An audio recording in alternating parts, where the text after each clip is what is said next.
Hey, coucou, c'est Aurélie Gonod, ta coach et thérapeute. Bienvenue dans cet épisode 5 du podcast Change mon job, le podcast qui t'accompagne à passer le cap de ta transformation professionnelle.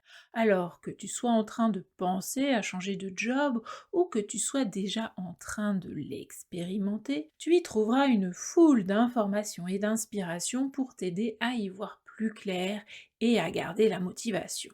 Dans cet épisode 5, qui est la première partie du sujet canaliser ses pensées, on va parler de ton mode de pensée pour mieux comprendre comment apprivoiser ce hamster qui tourne en permanence de jour comme de nuit dans ta tête. Il est particulièrement intéressant de connaître ce mode de pensée si tu envisages une évolution de carrière ou une reconversion. Cela te permettra de choisir un job concordant et d'adapter ton poste de travail. Comme l'explique très bien la psychothérapeute en sciences cognitives Béatrice Millettre dans son livre Comment aboutir mes projets quand j'en ai 36 000 en tête, deux systèmes de fonctionnement cohabitent en toi, le convergent et le divergent. L'un n'est pas meilleur que l'autre, les deux sont performants ensemble. Il y a la partie convergente, on l'appelle aussi neurotypique, c'est le mode privilégié de la majorité de la population. La partie convergente a un raisonnement séquentiel, analytique et logique. Elle prend en compte les éléments les uns après les autres. En gros, elle commence par A, puis B, puis C, et ainsi de suite jusqu'à Z. Envisager C sans être passé par A, puis B, eh bien c'est difficile et énergivore. La partie convergente évalue les plus et les moins pour pouvoir prendre sa décision. Elle construit sa réflexion pas à pas, étape après étape. Et donc réalise une action à la fois. La deuxième découlant logiquement de la première. En mener plusieurs de front, des actions lui donnent l'impression d'être débordé et de se disperser. La partie convergente a tendance à canaliser ses émotions. Elle est plutôt du genre à avoir une passion qu'elle cherche à explorer de fond en comble au point d'en devenir expert. Elle a donc une capacité à rester focus sur certains domaines et certaines tâches en considérant le reste comme secondaire. Du coup, il faut bien le dire, la personne qui a un fonctionnement convergent dominant a les idées bien arrêtées et a besoin d'informations précises pour penser. Elle est le plus efficace dans les tâches concrètes et habituelles. Le changement peut la déstabiliser et lui faire grincer des dents. L'autre système qui cohabite en toi est la partie divergente. Elle permet un raisonnement plus global, intuitif et simultané. En laissant mûrir le projet, la solution vient d'elle-même, sans avoir l'impression d'y réfléchir et avec une compréhension des problématiques très rapide. Si ta partie divergente prédomine, tu es capable de passer d'une pensée à une autre comme si tu faisais des sauts de puce. Tu vas passer d'une idée à l'autre, notamment par association d'idées. Cela va te permettre d'explorer le champ des possibles d'un sujet, en explorant les idées connexes, voire des domaines plus éloignés, en essayant de les appliquer à ton sujet principal. Et ça va te donner une idée générale de la façon dont tu peux traiter le sujet et une vision globale mais aussi originale et innovante. Donc tu as à la fois une perception des petits détails, mais aussi à la fois une capacité de généralisation, voire même de modélisation pour certains. Ce fonctionnement-là va très vite. Chez certaines personnes, ça va tellement vite qu'elles arrivent à la conclusion, bam, d'un coup, sans même se rendre compte qu'elles y réfléchissent. Et ça sort d'on ne sait où. Et la personne n'est même pas capable d'expliquer comment elle est arrivée à cette conclusion. Oui, ça peut paraître bizarre pour un convergent qui représente, je le rappelle, le fonctionnement de la majorité de la population. Et pourtant, au vu du fonctionnement neuropsychologique du divergent, c'est tout à fait normal, c'est neurologique. Les hyperpenseurs, et notamment les hauts potentiels, sont nés comme ça. Si c'est ton cas, la fabrication de ton cerveau, la façon dont fonctionnent tes composants cérébraux, font que ta pensée va beaucoup plus vite que celle d'un convergent. Ça a été prouvé scientifiquement. Il y a plus de myéline, c'est une substance qui accélère l'information qui circule dans ton cerveau. Il y a plus de flux nerveux, c'est par là que transitent les informations de ton cerveau. Il y a plus de connexions entre les différents composants de ton cerveau. Donc ça te permet d'avoir une transmission d'informations très rapide et d'activer plusieurs zones cérébrales en même temps par rapport à la majorité de la population. C'est normal, c'est la norme pour un neurodivergent d'avoir une pensée qu'on appelle arborescente dans ce cas-là.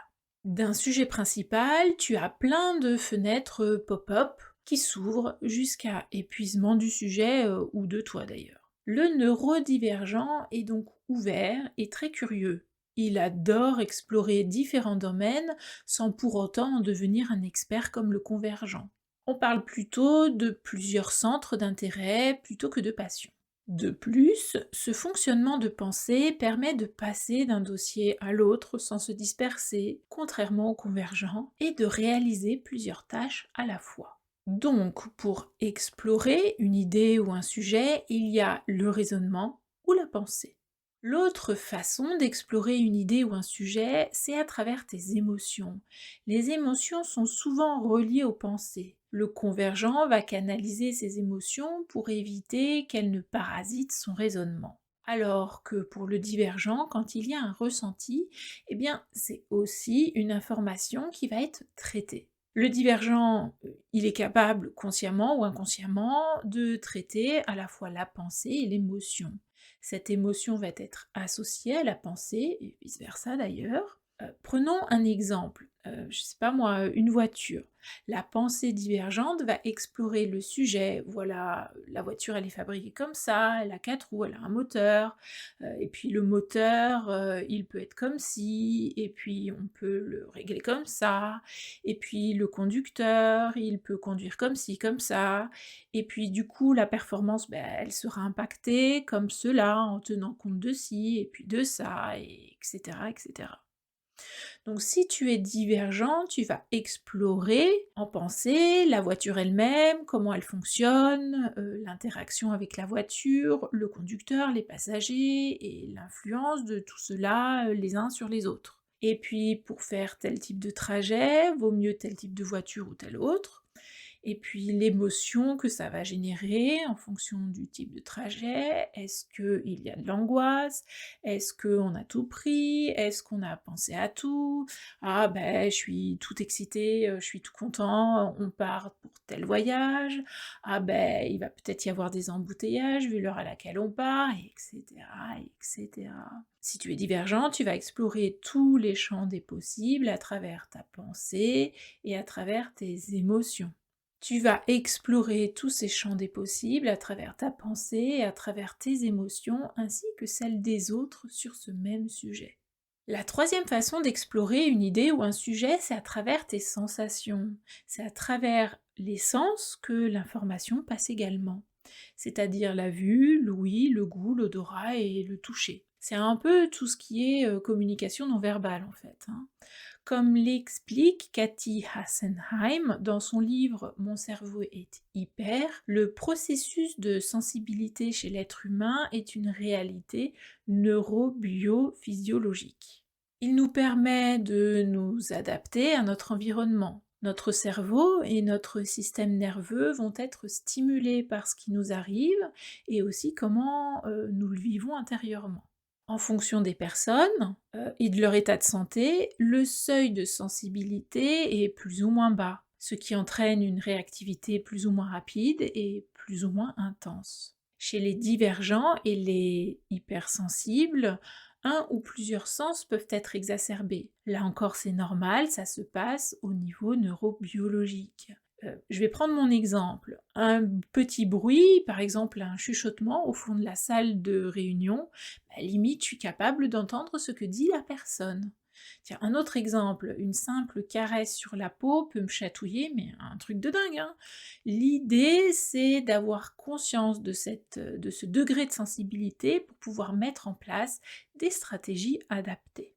Tout ça mélangé, hein, les pensées, plus les émotions, plus les sensations, et puis j'ajouterais même plus ce que ça peut activer dans ta mémoire.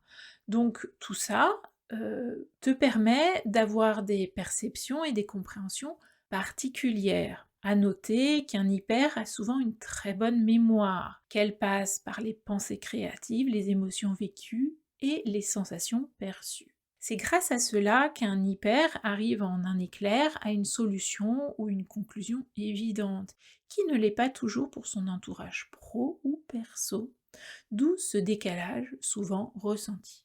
Alors maintenant, imagine, tu es dans une salle lumineuse, sonore, remplie de personnes qui échangent activement, voire passionnément sur divers sujets. Compte tenu de ton fonctionnement, il est facile de prédire comment ton corps et tes pensées vont se comporter, selon tes pensées convergentes ou divergentes, selon ta sensibilité et selon tes émotions. Donc, si je résume, en nous, il y a deux types de fonctionnement qui sont complémentaires. Un fonctionnement convergent qui est dominant chez les neurotypiques et qui représente la majorité de la population. Les pensées convergentes sont séquentielles, les actions sont réalisées logiquement les unes après les autres.